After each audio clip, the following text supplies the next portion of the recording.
చంద్రబాబు నాయుడు గారు మరి కూడా తన ఊసరవెల్లి రాజకీయాలు అనేది మళ్ళీ అవుతుడు నిరూపించుకున్నాడు. నేను రోజు కొత్త రాజకీయం మళ్ళీ మొదలుపెట్టినాడు. నాకు తెలిసినంత వరకు 40 ఇయర్స్ ఇండస్ట్రీ అతని రాజకీయ జీవితం, 14 సంవత్సరాలు ముఖ్యమంత్రి అని చెప్పుకునే చంద్రబాబు నాయుడు గారికి ఇంతవరకు అతను ఎన్ని ఎలక్షన్లో ఫేస్ చేసినా నాకు తెలియదు, కానీ 5-6 జనరల్ ఎలక్షన్ చేసింటాడు. అతను అసలుకు ఒక విధానం అనేది కూడా లేదు, ఒక సిద్ధాంతం లేదు, ఒక నినాదం కూడా లేదనమాట. అంత అవకాశవాదం తప్ప మరొకటి ఏం లేదు. ఇంతవరకు అన్ని రాజకీయ పార్టీలతో కూడా సిద్ధాంతపరంగా విభేదించే రాజకీయ పార్టీలు కూడా అన్ని రాజకీయ పార్టీలతో కూడా ఆ సమయానుకూలంగా కూడా మార్చుకునేది.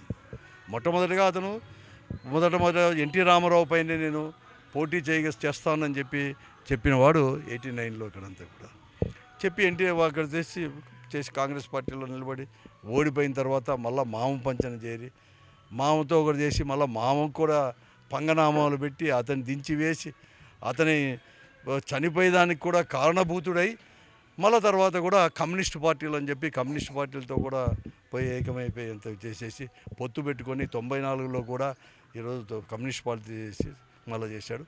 మళ్ళీ తర్వాత వాజ్పేయి అప్పుడు దాంట్లో ఎన్డీఏలో చేరుకొని ఇదే పద్ధతిలోనే చేస్తున్నాడు.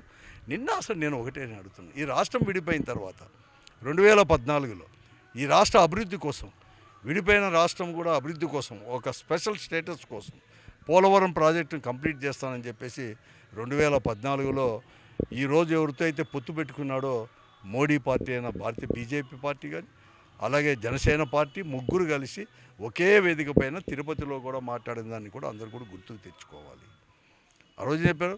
తర్వాత అదే 2018లో మోడీ అనేవాడు కూడా చేయలేదని, లౌకికవాదానికి కూడా కట్టుబడలేదని చెప్పేసి, అదే కాకుండా ఈరోజు పోలవరం దానికి కూడా ప్రాజెక్ట్ కూడా చేయలేదని చెప్పేసి ఇవన్నీ కూడా చేసినట్టు కూడా తెలుసు.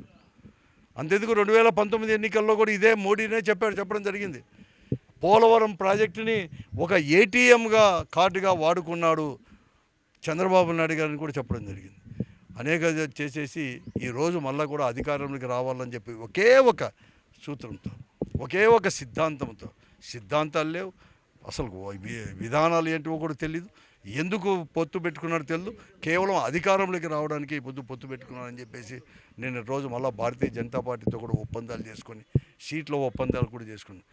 చాలా మనకు అందరికీ కూడా ఒక సామెత అనేది కూడా ముక్కలేంది అసలు ముద్ద కూడా దిగదనేది అంటారు. అట్లా ఇతనికి పొత్తులు లేనిది అసలు రాజకీయమే లేదు ఇతనికి.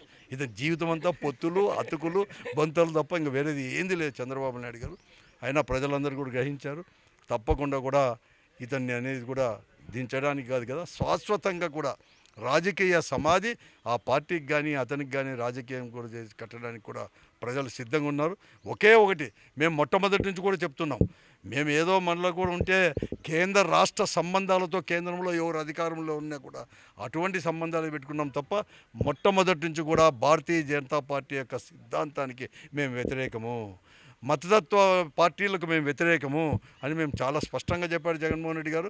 అంతేకాదు మాకు ఏ పార్టీతో కూడా పొత్తుల్లో మేము ఏమైనా కానీ మేము సింగిల్గా ఎవరైనా కానీ అందరూ కలిసి రండి, కావాలంటే నేను ఎదుర్కొంటాను, నా విధానాలు ప్రజల కోసమే, నేను అందుకోసమే ప్రజలే దేవుళ్ళు, ప్రజల కోసమే నేను పాలించేది కాబట్టి నా విధానాలు కూడా నేను చేస్తాను. అందుకోసమే ఈరోజు జగన్మోహన్ రెడ్డి గారు కూడా చెప్తున్నాడు కూడా ఈరోజు ఎక్కడా ఎవరూ లేనిది కూడా ఇది కూడా సంక్షేమాన్ని కూడా మేము అందించినాం. ఈరోజు కూడా ఇప్పటికే 2,55,000 కోట్ల రూపాయలు ఈరోజు అన్ని రూపాయలు సంక్షేమ రూపంలో డైరెక్ట్ కూడా మేము అందించినాం కూడా ఈరోజు కూడా.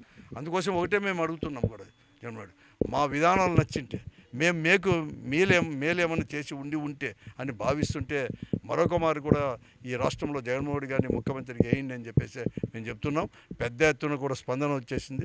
జనం కూడా వైఎస్ఆర్ కాంగ్రెస్ పార్టీ ఎంబడే జగన్మోహన్ రెడ్డి ఎంబడే కూడా ఉన్నాడు.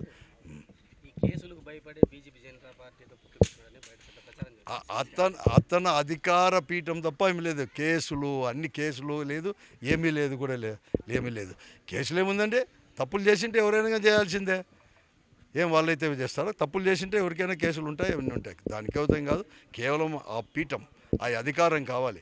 ఆ అధికారం ఉంటే దాంట్లో ఏమైనా కానీ చేసుకోవచ్చు, ఎంతైనా అవినీతి పొందవచ్చు అనేది తప్ప ఒకటే సిద్ధాంతం తప్ప ఏమీ లేదు.